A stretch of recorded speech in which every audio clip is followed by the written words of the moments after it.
Pooja plastic bottles fit every lifestyle, leak-proof, durable and made from 100% safe virgin plastic. Pooja plastic bottles. Sip smart, sip fresh.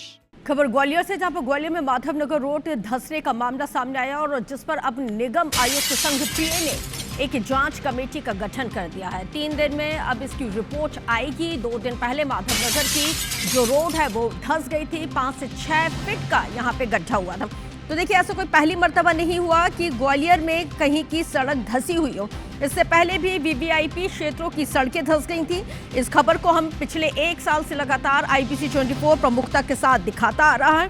बावजूद इसके इन तमाम चीज़ों पर संज्ञान लेने के बावजूद भी कोई चीज़ नहीं होती। और यहाँ पे जब रोड का फिर से रिकंस्ट्रक्शन होता है तो लगता है कि रिकंस्ट्रक्शन यहाँ पे इसलिए किया जा रहा है ताकि मोटी मलाई खाई जा सके। नासिर गौरी जुड़ गए ज़्यादा जानकारी के साथ। नासिर, जांच कमेटी 3 दिन में क्या रिपोर्ट यहाँ पे सबमिट करेगी? क्योंकि 1 साल में तो स्थिति बदलती हुई हमें नजर नहीं आ रही है। कुल मिलाकर देखा जाए तो ये बिल्कुल काफी आदेश है कि 3 दिन में जांच की जाएगी और 3 सदस्यीय कमेटी गठित की गई है।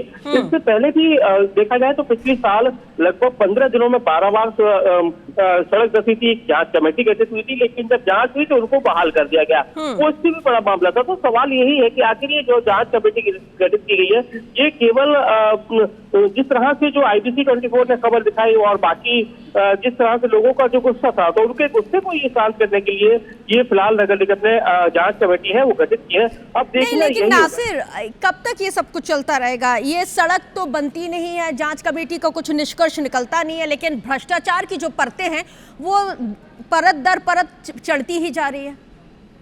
बिल्कुल जाहिर सी बात है, लगातार ग्वालियर शहर की जो सड़कें हैं वो भ्रष्टाचार से घिरी हुई है और उन पर सवाल ये निशान भी पैदा हो रहे हैं। विपक्ष लगातार प्रदर्शन भी कर रहा है, लेकिन अब जब रोड धंसी एक के बाद एक धंसी, तो उसके बाद अब ये जांच कमेटी गठित कर दी गई। अब देखना यही होगा कि जो पूर्व की जांच कमेटियां थी और अब जो जांच कमेटी गठित की गई है वो किस तरह की जो रोड है धंसने के मामले में किस तरह की अपनी जो फाइंडिंग रिपोर्ट है वो फाइल करती है। तो ये देखने वाली बात होगी और उसके बाद जो रोड निर्माण करने वाले अधिकारी हैं और फिर जिनकी जिम्मेदारी उसकी मॉनिटरिंग की थी उन पर क्या कार्रवाई होती है, ये देखना होगा। बहुत शुक्रिया जानकारी साझा करने के लिए। तो सबसे बड़ा सवाल यह है कि $5 ट्रिलियन की इकोनॉमी बनाने के सपने दिखाए जा रहे हैं, लेकिन ग्वालियर की सड़कें ठीक होने का नाम नहीं ले रही हैं।